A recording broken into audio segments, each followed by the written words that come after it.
కాదు నేను కాయలు చిన్నగా ఉంటే పోతే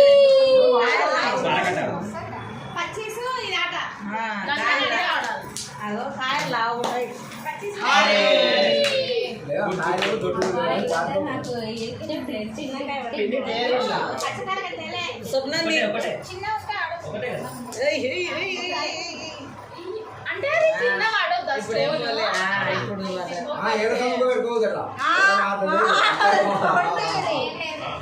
హలో, ఈ గేమ్స్ అందరికీ గుర్తు ఉండే ఉంటాయి. ఎందుకంటే అప్పట్లో బాగా ఆడేవాళ్ళు. అమ్మ వాళ్ళని అడిగితే చెప్తారు. ఇప్పటి వాళ్ళకి కాస్త తక్కువే తెలుసు అనుకుంటా. ఇక్కడ మా కుటుంబంలో మా పిల్లలు, మేము, మా తోటి కోడలు, మా ఆడపడుచు పిల్లలు అందరం కలిసి ఆడుతున్నాము. అయితే ఇక్కడ ఒక విషయం ఏంటంటే మా జనరేషన్ వరకు ఈ ఆట తెలుసు, బాగా చిన్నప్పటి నుంచి ఆడాం కాబట్టి మేమే బాగా ఆడుతున్నాము. అసలు మా పిల్లలు ఉన్నారు కదా చుట్టూ, అసలు ఆ పిల్లలకి అసలు ఆట ఆడడం కూడా రావట్లేదు. కాయలు ఎలా ఎగిరేయాలో కూడా తెలియట్లేదు.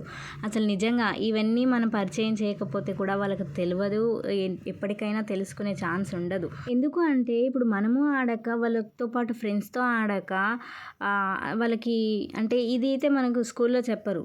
మనం పిల్లలు కలిసి ఆడుకుంటే తెలుస్తుంది. సో ఈ ఆటలు ఇప్పుడు పిల్లలు ఎవరు ఆడుతున్నారు?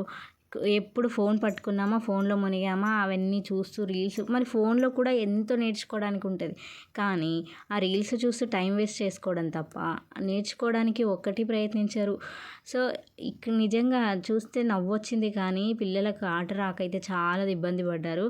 సో మెల్లిమెల్లిగా మేము ఆడుతూ ఉంటే ఇలా నేర్చుకుంటారు. కానీ మా కుటుంబంలో అందరం ఉన్నామంటే ఏదో ఒక ఆట ఖచ్చితంగా ఇండోర్ గేమ్సే ఆడి మా పిల్లలకు నేర్పించడము, మేము కాస్త టైం దొరికినప్పుడు మేము ఆడుతూ చాలా ఆనందంగా ఎంతో అద్భుతంగా పంచుకుంటూ ఒకరికొకరము అసలు సహాయం చేసుకుంటూ కుటుంబం నిజంగా కలిసి ఉంటే కలదు సుఖము అనేది ఇందుకే. మరి ఇదే గేము ఇళ్ళల్లో నలుగురు ఉన్న వాళ్ళైతే ఎవరు ఆడతారు?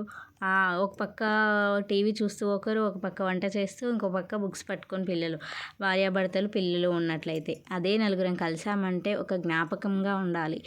అసలు ఆ చెదిరిపోని జ్ఞాపకాలు కుటుంబంలోనే ఉంటాయి. అది కుటుంబం ద్వారా సాధ్యమవుతుంది. అందుకే ఎవరైనా కూడా కుటుంబంలో ఏ పొరపచ్చాలు వచ్చినా కూడా వాటిని దూరం పెట్టి కలిసి ఉండడానికి ప్రయత్నించండి. అంతే. ఓం శ్రీమాత్రే నమః.